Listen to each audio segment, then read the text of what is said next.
الحمد لله الذي لم يتخذ ولدا ولم يكن له شريك في الملك ولم يكن له ولي من الذل وكبره تكبيرا ونشهد أن لا إله إلا الله وحده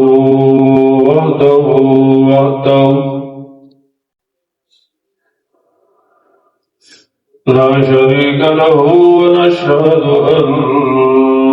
سيدنا وسندنا وحبيبنا وحبيب ربنا وطبيب قلوبنا محمدا عبده ورسوله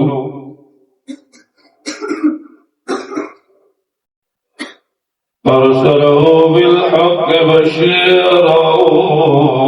ونذيرا وداعيا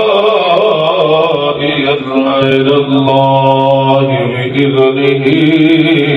وسراجا منيرا أما بعد فأعوذ بالله من الشيطان الرجيم بسم الله الرحمن الرحيم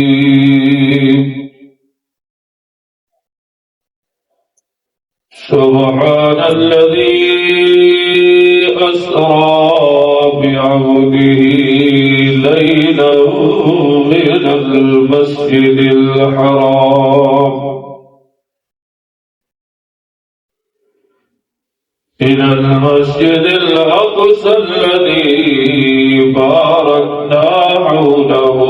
لنريه من آياتنا إنه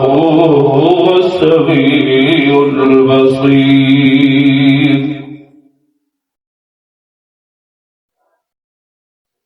وقال النبي صلى الله تعالى عليه وآله وسلم وأرسلت إلى الخلق كافة وختم به النبيون وكما قال عليه الصلاة والسلام صدق الله وصدق رسوله النبي الأمي الكريم ونحن على ذلك لمن الشاهدين والشاكرين والحمد لله رب العالمين. تمام حضرات روشی پڑھنے اللهم صل على سيدنا ومولانا محمد وعلى آل سيدنا ومولانا محمد كما صليت على إبراهيم وعلى آل إبراهيم إنك حميد مجيد. اللهم بارك على محمد وعلى آل محمد كما باركت على إبراهيم وعلى آل إبراهيم إنك حميد مجيد. واجب الاحترام حضرات علماء کرام اور میرے مسلمان بھائیوں دوستوں بزرگوں، پچھلی جمعرات عرض کیا تھا کہ اللہ پاک نے میرے اور آپ کے پیغمبر حضور کریم صلی اللہ تعالی علیہ وآلہ وسلم کو رجب المرجب میں معراج کروایا. اور میں نے عرض کیا تھا کہ جس طرح حضور کریم صلی اللہ علیہ وآلہ وسلم کی نبوت کی دعوت پر سب سے پہلے مردوں میں تصدیق کرنے والے حضرت ابو بکر صدیق رضی اللہ تعالی عنہ ہے. اسی طرح معراج کے واقعے کی تصدیق کرنے والے بھی حضرت ابو بکر صدیق رضی اللہ عنہ. ابو جہل نے حضرت ابو بکر صدیق رضی اللہ تعالی عنہ سے کہا کہ ابو بکر رضی اللہ تعالی بھلا یہ تو بتا کہ رات کے مختصر حصے میں کوئی بندہ مسجد حرام سے مسجد اقصی تک اور مسجد اقصی سے عالم بالا اور عرش کرسی لوح محفوظ جنت اور دوزخ یہ سب کی سیر کر سکتے؟ تو میرے پیارے بھائیوں، حضرت ابوبکر صدیق رضی اللہ تعالی عنہ نے ایک ہی جملہ فرمایا کہ ابو بکر بتاؤ یہ کہنے والا کون ہے؟ تو ابو جہل نے کہا یہ کہنے والے آپ کے پیغمبر رسول اللہ صلی اللہ علیہ وآلہ وسلم ہے. تو حضرت ابو بکر صدیق رضی اللہ تعالی عنہ نے فرمایا اگر میرے پیغمبر صلی اللہ علیہ وسلم یہ فرما رہے ہیں تو درست کہہ رہے ہیں، سچ کہہ رہے ہیں، کیونکہ آقا صلی اللہ علیہ وسلم کی زبان اطہر پر کبھی جھوٹ جاری ہوا ہی نہیں ہے. کس کی نسبت بھی نہیں ہے حضور کریم صلی اللہ علیہ وسلم. باقی رہے کی بات یہ کہ معراج کے واقعہ کو سمجھ نہیں آتی، عقل میں نہیں آتی، تو یہ تو عقل میں آنے والی بات ہے ہی نہیں، کیونکہ واقعی معراج کو بیان کرتے ہوئے اللہ نے قرآن مجید میں لفظ سبحان کو ذکر کیا. کس کو ذکر کیا؟ سبحان. اور یاد رکھنا قرآن مجید کے مطالعے سے، قرآن مجید کی تفسیروں کے مطالعے سے پتہ یہ چلتا ہے کہ قرآن مجید میں لفظ سبحان آئے ہی وہاں ہے جہاں انسانی عقل عاجز ہو جاتی ہے اور اللہ کی قدرت کا اظہار ہوتا ہے. آپ پہلے پارے سے لے کر 30ویں پارے تک پڑھتے جائیں اور نشان لگاتے جائیں تو جہاں بھی لفظ سبحان آیا پہلے پارے میں، دوسرے، تیسرے، چوتھے، 30 پاروں میں جہاں بھی لفظ سبحان آیا وہاں اللہ اپنی قدرت کا اظہار فرما رہے ہیں. دوسرے لفظوں میں اللہ یوں فرما رہے ہیں اے بندے تو عاجز ہے اور میں کیا ہوں قادر.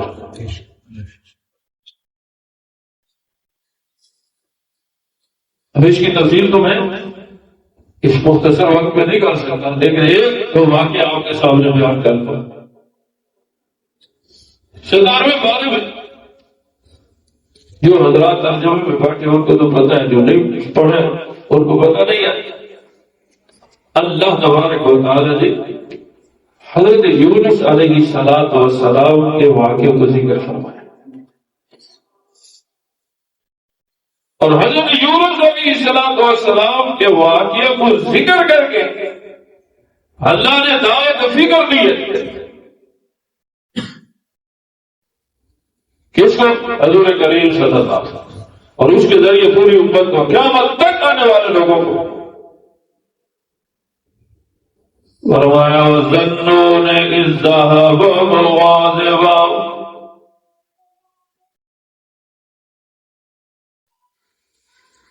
کہ میرے پیغمبر صلی اللہ علیہ وآلہ وسلم آپ یاد کیجیے یا آپ ذکر کیجیے مچھلی والے کا. اور یہ مچھلی والے کون ہیں؟ حضرت یونس علیہ السلام. اذهب جب وہ تشریف لے گئے مغاضبا غصے کی حالت میں اپنی قوم کو دعوت دیتے رہے، قوم مانی نہیں، تو قوم کو کہا کہ اگر تم نہیں مانو گے تمہارے اوپر عذاب آئے گا۔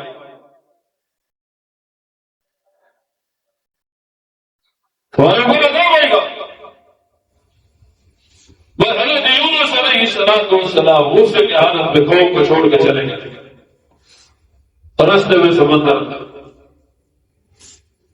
آپ چاہتے تھے کہ سمندر کے دوسرے کنارے پر جا کر اللہ کی وحدانیت کو ذکر کیا جائے، لوگوں کو دعوت دی جائے۔ اب جیسے ہی سمندر کے کنارے پہ پہنچے، وہاں سے کشتی جا رہی تھی تو کشتی میں بیٹھ گئے۔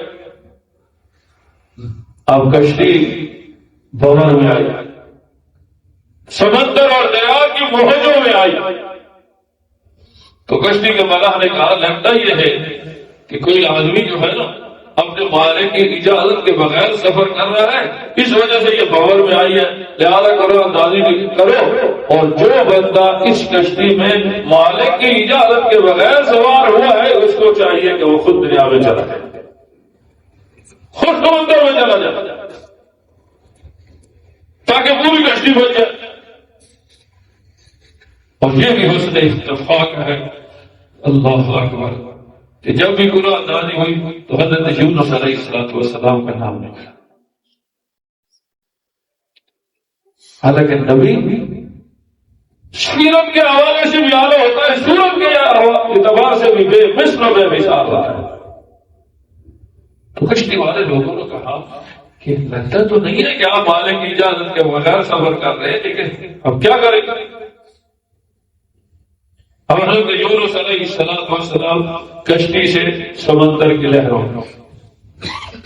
اور ادھر اللہ نے مچھلی کا حکم دیا، اللہ نے مچھلی کا حکم دیا، اے مچھلی میرا مہمان تیرے پاس آ رہا ہے، لہذا اس کے لیے تو نے وسعت پیدا کر دی۔ حضرت یونس علیہ السلام مچھلی کے پیٹ میں، اللہ اکبر، یہاں 3 اندھیرے اکٹھے ہو گئے، رات کا اندھیرا 1، مچھلی کے پیٹ کا اندھیرا 2، اور سمندر جو پانی ہے اس کا اندھیرا 3۔ تو قرآن کہہ رہا ہے وَنَادَىٰ فِي الظُّلُمَاتِ، کہ ان اندھیروں میں حضرت یونس علیہ السلام نے کیا کہا؟ اللہ اکبر، اب کون سی ایسی ذات ہے، کون سی ایسی شخصیت ہے جو سمندر سے باہر نکالے، جو مچھلی کے پیٹ سے باہر نکالے، جو رات کے اندھیرے سے باہر نکالے؟ وَنَادَىٰ فِي الظُّلُمَاتِ، حضرت یونس علیہ السلام نے اس مچھلی کے پیٹ میں کس کو پکارا؟ اللہ کو، اور ان الفاظ سے پکارا، اللہ اکبر، فَنَادَىٰ فِي الظُّلُمَاتِ اللَّا إِلَٰهَ إِلَّا أَنْتَ سُبْحَانَكَ، کہ اللہ بھی عاجز ہوں اور تو، کیونکہ ان ظلمات میں کوئی نہیں نکال سکتا سوائے تیرے، لا الہ الا انت سبحانک انی کنت من الظالمین۔ تو میرے پیارے بھائیوں، یہاں بھی لفظ سبحان آیا، اور اللہ نے اپنی قدرت کا اظہار فرمایا کہ کائنات والے سارے کے سارے عاجز ہیں، اور اللہ اپنی قدرت کا اظہار فرما رہے ہیں، اور اس آواز کو سن بھی رہے ہیں، اور حضرت یونس علیہ السلام کو اس مچھلی کے پیٹ سے باہر نکالا۔ یہ ہے وہ لفظ سبحان۔ تو معراج کا واقعہ جو ہے، کیونکہ یہ انسانی عقل میں آنے والی بات نہیں تھی، کلام کے مختصر حصے میں اللہ اکبر، مسجد حرام سے مسجد اقصی تک اس وقت جو ہے گھوڑے اور اونٹ کا سفر تھا، یہ پیدل سفر تھا، تو رات کے مختصر حصے میں مسجد حرام سے مسجد اقصی تک نہیں پہنچا جا سکتا کہ جائے